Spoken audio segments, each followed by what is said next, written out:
Shalom, amados hermanos, bienvenidos a otra clase más de nuestra serie El judaísmo de Yeshua, el judaísmo del primer siglo. Soy la Mora Mariela Pérez Rosas del Ministerio Yeshua Sheni. Bueno, el día de hoy tengo una clase que de verdaderamente les va a sorprender muchísimo, porque son conceptos, como digo, que nosotros no conocemos y no entendemos. Entonces vamos a ver de realmente qué está atrás de realmente del mandato que hiciera Yeshua, ¿ok?, cuando mandó a que las naciones sean bautizadas. El bautismo, es sobre el bautismo. Esa clase verdaderamente, porque además, hermanos, la realidad es esto. Mucha gente cree que cuando vino Yeshua, eso creó para los cristianos, ¿ok? El bautismo para los cristianos, y verdaderamente hay un total desconocimiento de lo que es esto, el bautismo en la mentalidad hebrea, en la mentalidad judía, en la mentalidad del primer siglo. Entonces, esto les va a aclarar muchísimo y también vamos a entender algo que también la gente se confunde un poco, ¿ok? Bueno, en el hebreo, para lo que es bautismo, se llama tevilá. Tevilá, en realidad quiere decir sumergirse, sumergirse. Por eso que a Juan se le conoce como Yohanan Hamatvil, el que hace la tevilá, o sea, el inmersor, en realidad esa es la palabra. Así que tiene que ver con ser, de ir a las aguas. Eso es lo que tiene que ver, ya que todo el mundo ya lo sabe, lo sabemos pues completamente, ¿no? Pero vamos a entender de dónde viene esto y a qué se refiere, ¿ok? Vamos a ver. Okay. La tevilá era algo practicado por muchos siglos antes de Yeshua por el pueblo judío. Muchos piensan que se trata de purificación, pero en realidad es que el motivo principal de la tevilá era para añadir un prosélito a la congregación de Israel. De ahí el nombre que tenía era Tevilat Gerot, la inmersión del extranjero, de los extranjeros. Eso es. Mira, definitivamente sabemos que la sumergión en el agua la practicaban por purificación, pero lo principal, lo que va a mandar Yeshua cuando manda a las naciones, es nada más y nada menos, ellos entienden, es acercar a esa persona, hacerlos prosélitos a la nación de Israel. Ok, todo el mundo tiene problemas cuando hablamos de conversión al judaísmo, que el judaísmo, qué sé yo. Pero es que cuando hablamos de judaísmo, estamos hablando del judaísmo del primer siglo, el judaísmo de Yeshua, el que predicó Yeshua. ¿Okay? Porque esa era su religión. Él no vino a inventar ninguna nueva religión. La religión de Yeshua era el judaísmo del primer siglo. Así a la gente le parece difícil aceptarlo, pero es la realidad. Lógicamente el judaísmo ha ido evolucionando muchísimo conforme con el transcurso de los años, con los demás rabinos y en fin todo eso. Pero tenemos que entender el judaísmo del primer siglo que nos interesa, cómo veían ellos. Y ellos entendían que esto tiene que ver con a convertir una persona del mundo, las naciones, un pagano, vamos a decirlo así, que venía de otros dioses, esto, a la congregación de Israel, lo que era un prosélito, ¿ok? Pero lógicamente vamos a ver que tiene facetas, ¿ok? Eso sí, o sea, no podemos negarlo, ¿ok? Entonces vamos a continuar con la lectura y dice: bautismo para perdón de pecados. Ok, eso es lo que vamos a leer porque vamos a ver aquí estos conceptos que encontramos y que a veces no lo entendemos. Ok, Hechos 2:38, por ejemplo, miren lo que dice. Porque nosotros sabemos, en la iglesia cristiana el día de hoy se practica el bautismo para una persona que ha aceptado, que ha confesado a Yeshua y va a las aguas, por obediencia, ¿no? Entonces, pero vamos a ver los conceptos de los diferentes bautismos que había en el primer siglo, y eso es lo que lo encontramos en Vija de allá y vamos a explicarlo. Hechos 2:38, ¿no? Dice, y Pedro a ellos dice: arrepentidos y sean bautizados cada uno de vosotros en el nombre de Yeshua el Mashiach para perdón de vuestros pecados y recibiréis el don del Espíritu Santo. Es cuando esto es en Shavuot, en Pentecostés, cuando predica y 3.000 aceptan a Yeshua y van a las aguas. ¿Y para qué van? Para el perdón de los pecados, no solamente para aceptar a Yeshua, sino para el perdón de los pecados. Entonces acá estamos viendo, por eso, ahora a ver cómo ellos lo entendían, dice: vemos que toda la escritura que Israel practicaba, las abluciones, son los sumergimientos, ¿ok? Como purificación. Pero lo que no hemos conectado es que estas abluciones iban acompañadas por el rozamiento de sangre, ¿ok? Entonces ahora sí vamos a entender por qué acá tiene que ver con perdón de pecados, porque sabemos que la misma Torah dice que sin sangre no hay perdón de pecados. Entonces vamos a leer esto, Levíticos 14, 8, 20. Levíticos 14, 8, 20.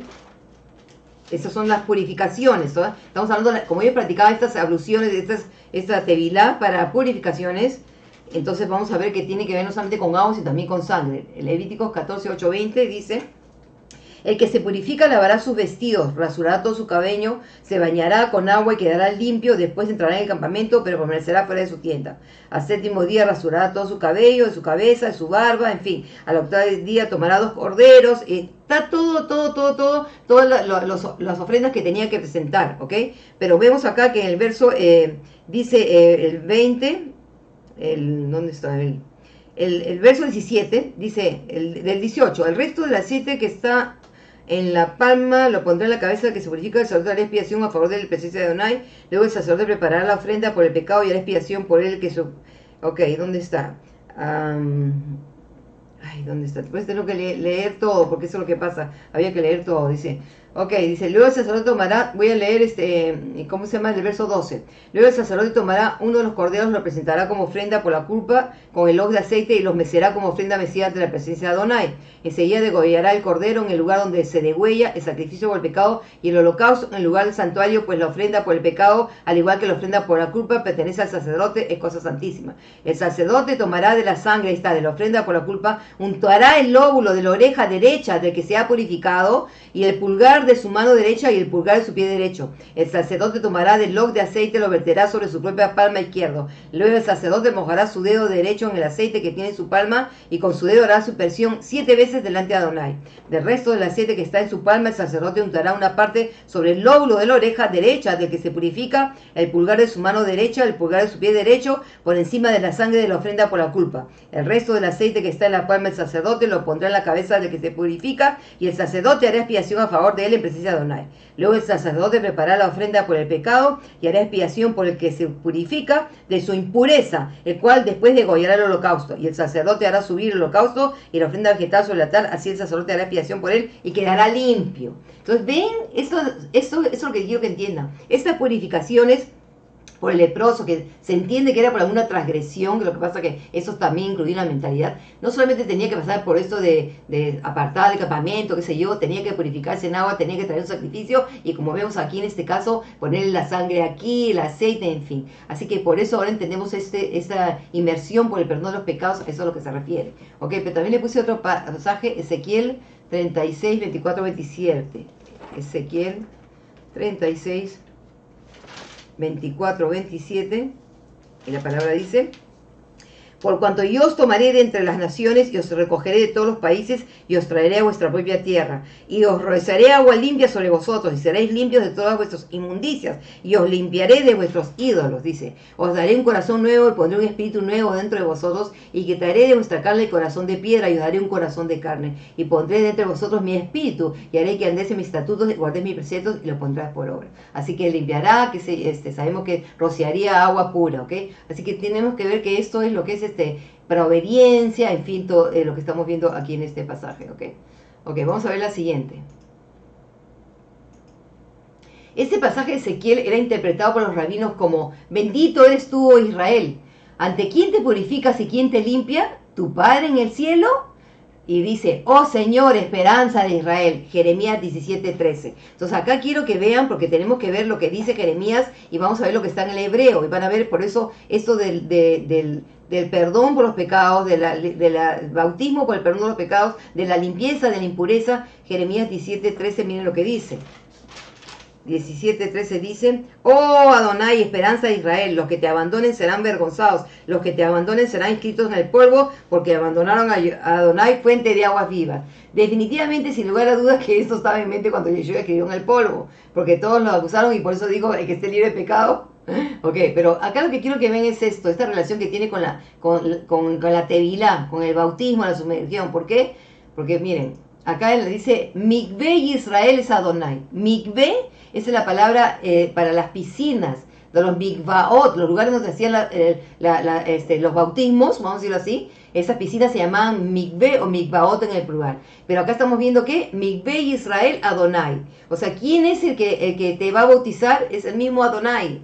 Ese es porque la palabra mikvé también significa esperanza. ¿Ok? Esperanza de Israel. Entonces los rabinos interpretan este pasaje que leímos de Ezequiel, que salpicaría aguas limpias, sería el mismo Eterno quien los bautizaría, que los purificaría, que los limpiaría de todos los pecados, y les daría un corazón y un espíritu para que ellos aguarden sus mandamientos y verdaderamente guarden todos sus preceptos y sus estatutos. ¿Ok?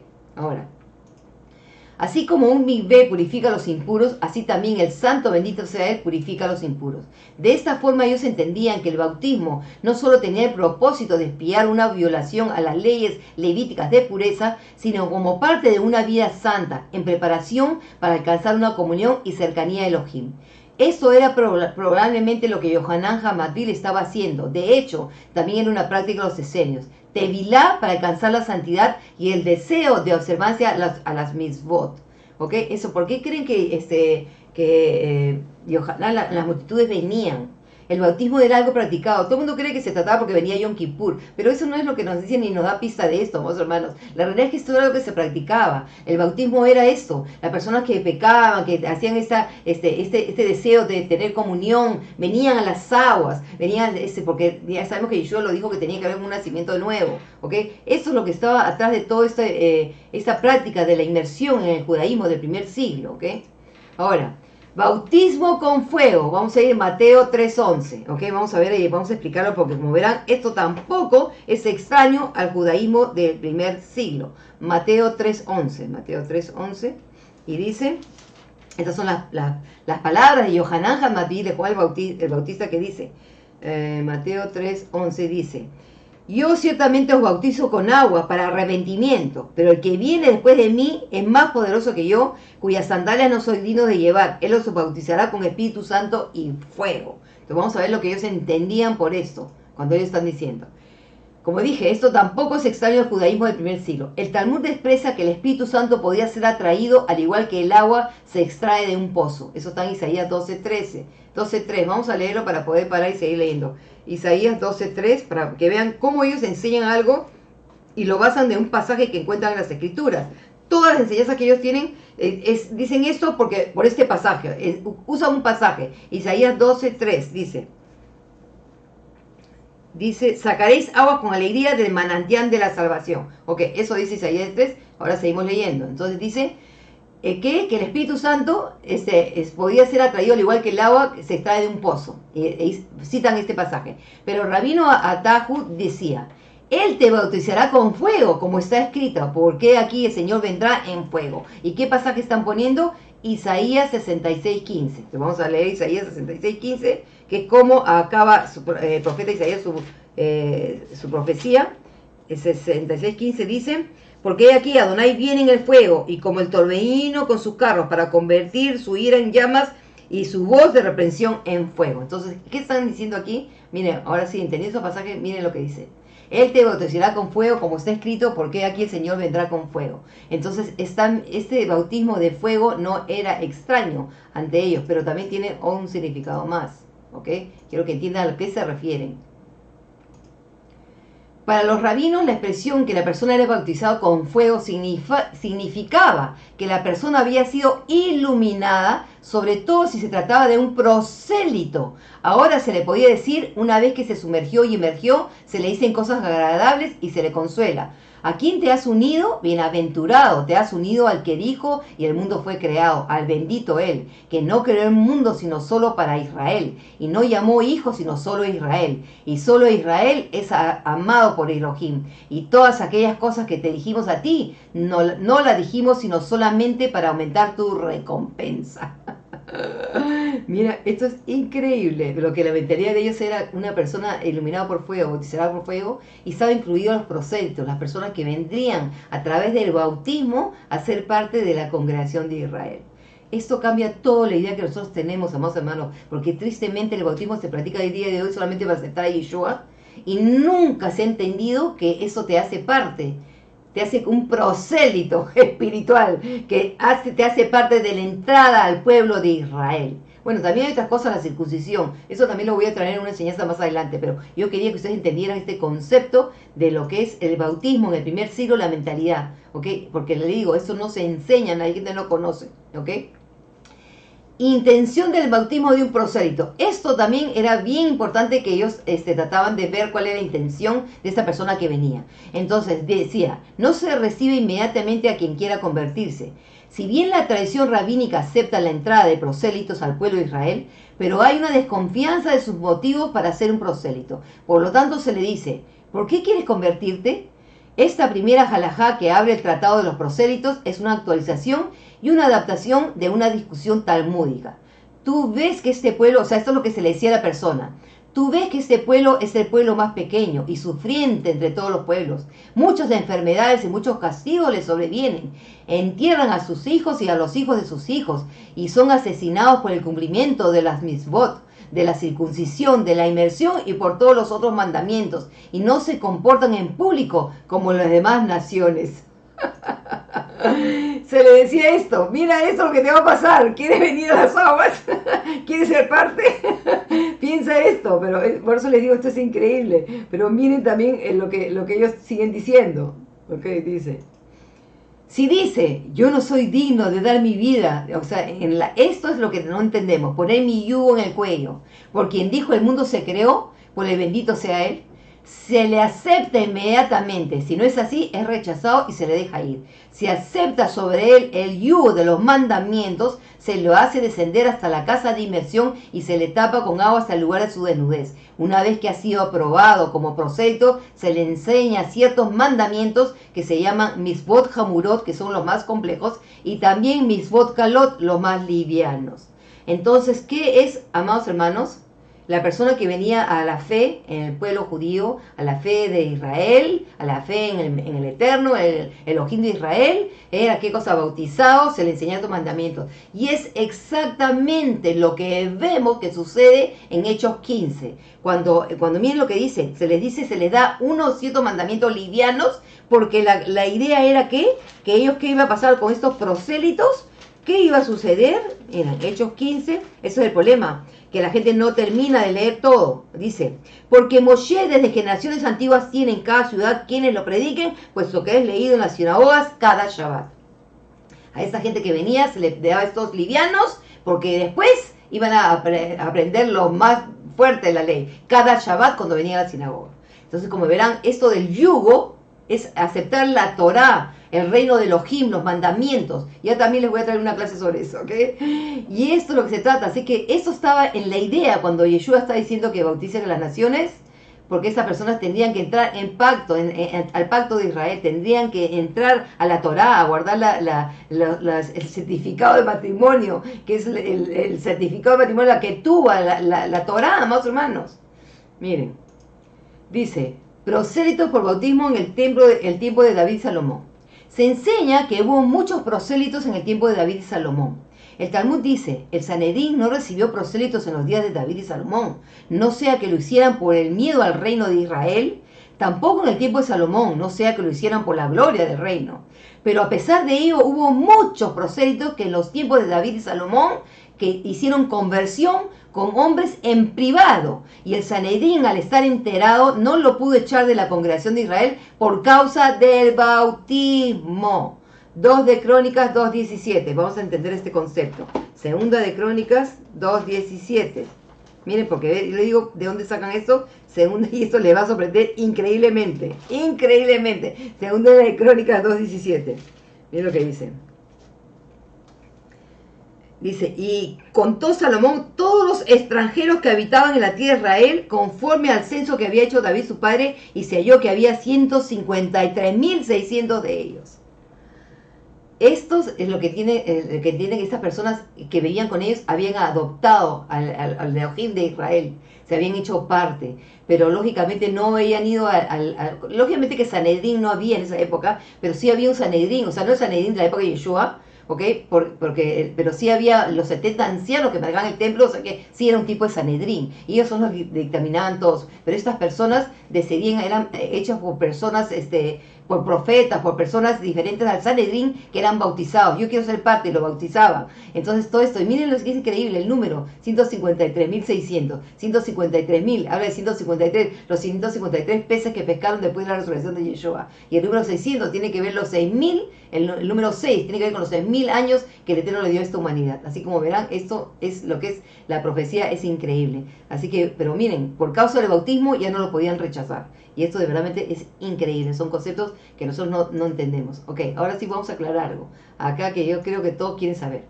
Se bautiza en el nombre del Padre, Hijo y Espíritu Santo o en el nombre de Yeshua. Esto es un problema que nosotros no captamos. Ok, vamos a empezar por Mateo. Mateo 28, ok, y vamos a ver acá el concepto para que vean acá. Y ahora van a ver la diferencia. ¿Por qué en ciertos casos solamente es el nombre de Yeshua? Y por qué en ciertos casos el nombre del Padre, Hijo, del Ruach HaKodesh. Miren lo que dice Mateo 28, cuando da el mandamiento le dice, ok, el verso 16 al 20 dice: pero los 11 discípulos fueron a Galilea, al monte que Yeshua les había indicado, y al verlo lo adoraron, aunque algunos dudaron. Entonces Yeshua se acercó y les habló diciendo: toda potestad me ha sido dada en el cielo y en la tierra. Id pues, discipulad a todas las gentes, bautizándolos en el nombre del Padre y el Hijo y del Espíritu Santo, enseñándolos a guardar todas las cosas que yo os mandé. Aquí estoy con vosotros en todos los días hasta el fin de los siglos. ¿Qué es lo que dice?